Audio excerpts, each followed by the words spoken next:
ఇంకెన్నాళ్ళు నేల చూపులు చూస్తారు ప్రెసిడెంట్ గారు. ఒకసారి పైకి చూడండి, రంగస్థలానికి కొత్త జెండా వచ్చింది. ఇన్నాళ్ళు ఒకే జెండా ఒకే ప్రెసిడెంట్ చూసి జనాలకి బోర్ కొట్టింది ప్రెసిడెంట్ గారు. ఊరు మార్పు కోరుకుంటుంది. అందుకే వచ్చే ఎలక్షన్ లో ప్రెసిడెంట్ కు నామినేషన్ వేశాను. మర్యాద కోసం మీకు మాట చెప్పేద్దాని వచ్చాం. ఎంట్రుకలు నా తమ్ముడికి గట్టిగా మాట్లాడితే కానీ వినపడకపోవచ్చు, కానీ మీకు ఇన్నాళ్ళు గట్టిగా మాట్లాడే వాళ్ళు లేక వినపడలేదు. మన ఊర్లో చాలా సమస్యలు ఉన్నాయి ప్రెసిడెంట్ గారు. నా చిన్నప్పుడు ఎలా ఉందో ఊరు ఇప్పటికీ అలానే ఉంది. సొసైటీ పేరు చెప్పి జనాలను దోచుకుంటున్నారు.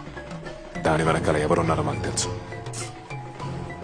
అందుకే అధికారం మారితే తప్ప ఈ ఊరు బాగుపడదు. నాకు ఇది వినిపించింది, నేను చెప్పనా? ఏంటే, రంగస్థలంలో రాజకీయం మొదలైంది. ఎన్నికలకి సిద్ధం అవ్వండి ఫణేంద్ర భూపతి గారు.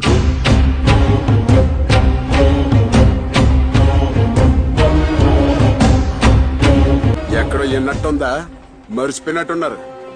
మీ పేరే వెళ్ళొస్తాం ఫణేంద్ర భూపతి గారు. అదరానే